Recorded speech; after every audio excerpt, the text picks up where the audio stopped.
there, guys. This is me, Mr. Malorian, and we're going to be taking on the next part of our War Machine 101 series, which is really asking, when should you be going to a tournament? So we talked about a lot of the earlier parts for doing a new player and being a new player, rather. And at some point, you're going to start asking yourself, should I be going to a tournament? Should I be just doing my casual gaming? And it's always a big question which way you should be going with that. Now, to me, there's two big roadblocks that really keep people back from tournaments.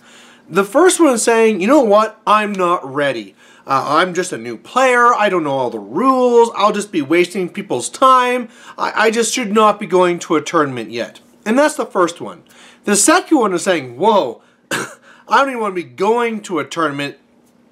Tournaments are just full of all the worst parts of society, and you know what, that's just not for me. I want to be staying with my buddies and playing with them. And I'm going to be touching on both of these, and the first one I want to be talking about is actually that second part there. And because that's a really big misconception, whether you're talking about really 40K, Fantasy, X-Wing, whatever tournament you want, Magic the Gathering. This is always the worry that if you go to a tournament, these guys here, you're just going to be meeting all the jerks, and they're all the power gamers. And this is really an unfair, broad brush that you're using across a whole bunch of people.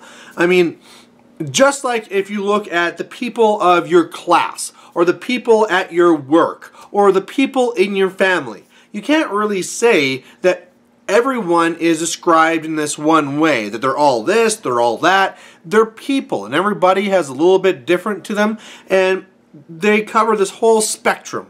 And you'll get the same thing you go to a tournament. I mean, it's not like that when it comes to tournament time, they go and they empty out the local prison and throw everybody into this room. You know, these guys, they're your classmates, they're your co-workers, they're your relatives. These are just people all around you that the only thing that really has them together as a singular group is that type of thing. Is it War Machine or whatever? That's the reason why they're there. And so unless it's a tournament in kicking puppies or something like that, you're just going to see this wide variety. So I'd say that's the first step, is just get that misconception right out of your head. The second part of this too is that even though at the tournament there will be people that there are jerks, there are the power gamers, there's the people that will cheat if given the opportunity. The biggest thing that I have against that is that these tournaments work themselves out. So if you're worried about going in there, because man, I just want to go and play for fun, and I'm not going to have fun if I'm playing against all these guys that are win at all costs and cheating all the time, well, guess what? These people that cheat and go for win at all costs tend to win more than they lose. So they start going to the top tables. Other people that play for fun, I'm not saying you're going to lose every game, but you're going to be losing more than others. So you're going to be falling down the tables. So sure, maybe first game you get unlucky and you get to go against the biggest jackass in the entire country. Well, that's one game. Then for all the rest of the day, you're up against everybody else. And usually it's people that are a lot more like you. So it's a lot more what's the word? It filters you down usually, or up, or wherever across, to get you with people more like yourself. Now, the next thing that I want to say about that as well is that going to these events and going and saying, man, I don't want to go to a tournament if all I'm going to do is lose. You know, I don't want to go there because all these power gamers are just going to beat me. Well, one of the funny things about looking at it that way is that if you truly are a player who does go to a tournament to play for fun, the fact that you are arguing that you will not have fun because you're losing might mean that you're a little bit more in their camp than you thought that you were, right? Maybe your priorities aren't quite as wholesome as you first thought. And even with that too, is there even anything wrong with wanting to win the game? So that's a big thing that I think you need to just get out of there just right away. Now, let's go to the other part, because I think that's really, I don't like to really dwell on, you know, power gamers and cheaters and stuff like this. Let's go to the other part. Let's go to the part where we got this new player, and he says, man, I'm just not worthy. I'm not ready to go to a tournament. You know, at what point do we say these people should be going to the tournament? And it's a lot sooner than I think a lot of other people would think. Now, really, the first thing you need to be able to do to go to these tournaments is know the rules. So really, at that point there, if you know enough of the rules that you can get through a game without having to go back to the rule book to figure out how things work, you're probably in the clear. I mean, I'm not saying you're not ending the game with some questions and some things you want to look into and investigate, but if you need to stop a game because, man, I forget how you charge, okay, it's not time for a tournament. But if you can get through your whole game and then you're wondering after, like, ooh, I wonder how this rule does interact with that. I wonder if we should have done something different. At least you got through the whole game. And that's the biggest thing. I mean, even now that I've been playing 2 years, I still have to go back and check rules, right? And I go to tournaments all the time. There's just a lot of rules in the game. There's a lot of models with their own special rules. There's a lot of interactions. And you know what? Sometimes the only way you're going to learn these things is by actually playing them. You know, if you stay back home and you're going to be staying in your basement and playing with your buddies or whatever, you might get a lot of games in. However, you're just going to be experiencing the same situation over and over and over again. I mean, maybe it's just every single game. It's Cygnar versus Legion. And we're always seeing like these two casters versus these two casters.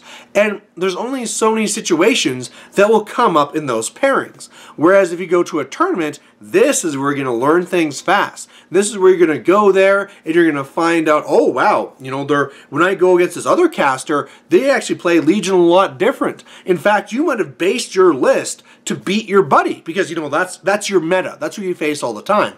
But when you go to a tournament, all of a sudden now you're facing all these other casters. You realize, wow, this list I made might be awesome to beat my buddy, but it's not ready to fight everybody else. So it really brings up just really the full experience of Warmachine to see just all the different combinations and permutations out there. Now, sure, you might go to a game and you might lose because you forgot some rule. Well, guess what? That's the way you learn. And the nice thing about this, and with tournaments, is that unlike where you drive who knows how long to the local store, get your one game in, and then, you know, oh, I lost my game, so now I have to give up the table to these guys, and I got to head back home. You're going to get 5 games in this one day, right? Or 4, or whatever the format is. And that means that, hey, if you have one bad game because you forgot something, guess what? You get another chance right away. You know, even if in some of these larger conventions, sure, it might be that I lost so quickly that I got like 2 hours to my next game. That's great. Go to the open tables, get another quick one right in there, right? No problems. Now, as well with that, you also have now access to more experienced players. So whereas playing in your basement with your buddies, you know, you might think you know the rules, well, you might be actually going over the wrong rules. One of the things you find a lot of times with groups that don't really branch out is that at some point they decide, oh, this works like this. And maybe it's just because somebody thought that's how it does work. Maybe in a different game that's how it works, or maybe it makes logical sense, but actually in the rules it's played a different way. Now, if you play in your basement, you can be doing that same thing for years. As soon as you go to a tournament, bam, they'll come up like, actually, guy, you know, I don't mean to be rude, but it actually works like this.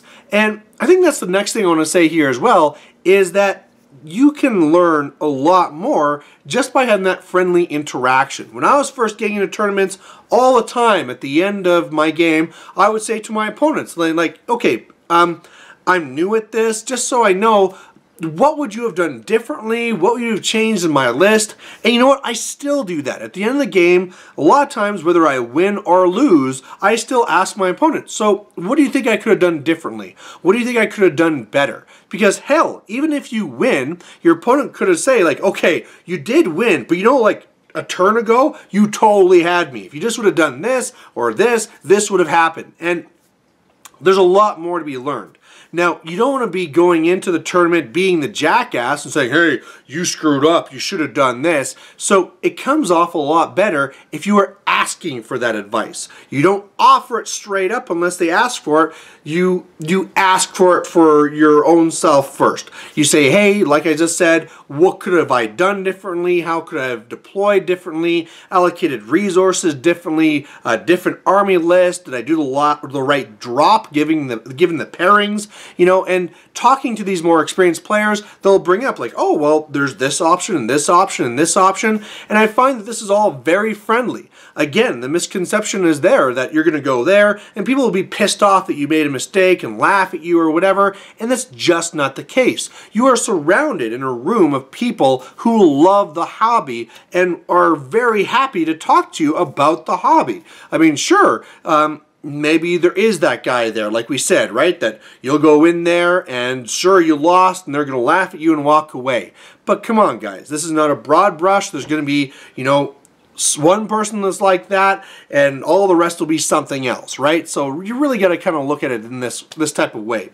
Now, the next thing I want to be kind of adding to this as well is the whole idea where people think like it's just not worth my money.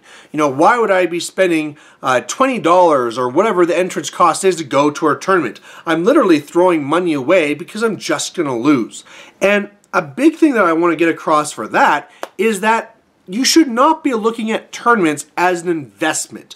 The trophies you're getting are worth not very much at all. It's not like you're going to, you know, these big golf PGA tours and you're going to be taking home, you know, like $1 million or whatever, right? Like nobody goes pro playing Warmachine. You're not paying your entrance fee in order to try and set yourself up for your retirement.